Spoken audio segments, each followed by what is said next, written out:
क्या आप जानते हैं कि भारत ने अपनी पूरी जातियों की गिननी 1931 के बाद नहीं की? एक सर्वे जो चेंज कर सकता है पॉलिटिक्स, सोशल जस्टिस और आपकी जिंदगी। आज हम खोलेंगे जातीय जनगणना के अनटोल्ड सीक्रेट्स, ये क्यों जरूरी है और क्यों इसे डर लगता है किसी को। रेडी है? नमस्ते दोस्तों, स्वागत है आपको हमारा चैनल में। आज का टॉपिक है जातीय जनगणना यानी कास्ट सेंसस, जो अब 2025 के नेशनल सेंसस का हिस्सा होगा। तैयार है माइंड ब्लोइंग फैक्ट्स और कंट्रोवर्सीज के लिए।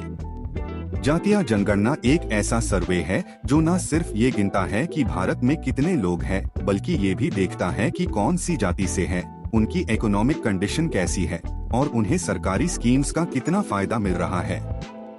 ये सिर्फ नंबर्स नहीं, बल्कि भारत के सोशल फैब्रिक की कहानी है। पिछली पूरी कास्ट सेंसस 1931 में हुई थी। तब से सिर्फ स्केड्यूल्ड कास्ट्स और स्केड्यूल्ड ट्राइब्स का डेटा ऑफिशियली कलेक्ट होता है। सपोर्टर्स कहते हैं ये सेंसस वेलफेयर स्कीम्स को टारगेट करने, रिजर्वेशंस को फेयर बनाने और रियल इनइक्वालिटी को एक्सपोज करने में मदद करेगा। लेकिन क्रिटिक्स बोलते हैं ये जाति के बेसिस पार और डिवीजन क्रिएट कर सकता है या पॉलिटिकल पार्टीज इसका गलत फायदा उठा सकती है। मिथ, जातीय जनगणना डिस्क्रिमिनेशन बढ़ा देगा। फैक्ट, अगर डेटा का सही इस्तेमाल किया तो ये इनइक्वालिटी को कम कर सकता है। सिर्फ ministry of home affairs, registrar general of India (RGI) and census commissioner of India जातीय जनगणना कर सकती है, क्योंकि सेंसस एक यूनियन सब्जेक्ट है कॉन्स्टिट्यूशन के अकॉर्डिंग। स्टेट्स अपने लेवल पर सर्वेस कर सकते हैं, लेकिन ये लीगली बाइंडिंग नहीं होते। 30 अप्रैल 2025 को पीएम नरेंद्र मोदी की चेयरमैनशिप में कैबिनेट ने ये डिसाइड किया कि अगला सेंसस कास्ट सेंसस को इंक्लूड करेगा। 1931 के बाद कास्ट सेंसस स्टॉप होने की कई वजह है। कोई भी गवर्नमेंट इस पंडोरास बॉक्स को खोलना नहीं चाहती, क्योंकि कास्ट डिमांड्स और प्रोटेस्ट्स बढ़ सकते हैं। भारत में 4000 से ज्यादा कास्ट्स और लैक्स ऑफ सबकास्ट्स है। इनका डेटा कलेक्ट करना आसान नहीं। जाति प्रथा की शुरुआत लगभग 3000 साल पहले हुई, जब आर्यंस भारत आए। ये शुरू हुआ as a division of labour, जैसे ब्राह्मण, क्षत्रिय, वैश्य, शूद्र। लेकिन धीरे धीरे ये एक रिजिड सोशल हायरार्की बन गया। आज भी ये सिस्टम हमारे समाज का एक बड़ा हिस्सा है। जातीय जनगणना के हेल्प क्या है?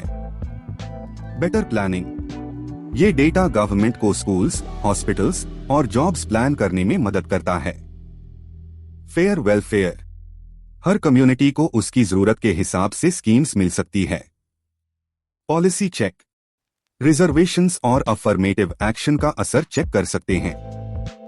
1980 के मंडल कमीशन ने ओबीसीज को 52% बताया, लेकिन ये 1931 के ओल्ड डेटा पे बेस्ड था। अब नए डेटा से सच्चाई सामने आएगी। बिहार ने 2023 में पहला स्टेट वाइड कास्ट सर्वे किया, जिसे पूरे देश में ये डिबेट छिड़ गया। इसने दिखाया कि एक्यूरेट डेटा कितना पावरफुल हो सकता है। तेलंगाना के सीएम रेवंत रेड्डी ने एक्स पे कहा, तेलंगाना ने 2024 में कास्ट सर्वे किया और आज इंडिया उसका एग्जाम्पल फॉलो कर रहा है। ये 2025 का सेंसस कोविड के वजह से डिलेड 2021 सेंसस का रिप्लेसमेंट होगा। 30 अप्रैल 2025 को मोदी गवर्नमेंट ने एक हिस्टोरिक डिसीजन लिया। अगला नेशनल सेंसस में कास्ट बेस्ड सेंसस भी होगा। यूनियन मिनिस्टर अश्विनी वैष्णव ने कहा, ये ट्रांसपेरेंट तरीके से होगा ताकि समाज का फैब्रिक मजबूत हो। ये डिसीजन बिहार और तेलंगाना के सर्वेस के प्रेशर के बाद आया और कांग्रेस के राहुल गांधी ने इसे सोशल जस्टिस का पहला कदम कहा। जातीय जनगणना सिर्फ नंबर्स नहीं, ये भारत के फ्यूचर की कहानी है। जस्टिस, इक्वालिटी और रिप्रेजेंटेशन की कहानी। आप क्या सोचते हैं? क्या कास्ट सेंसस होना चाहिए? कमेंट्स में अपनी राय जरूर शेयर करें। अगर आपने कुछ नया सीखा तो लाइक करें, वीडियो शेयर करें और हमारे चैनल को सब्सक्राइब करना ना भूलें।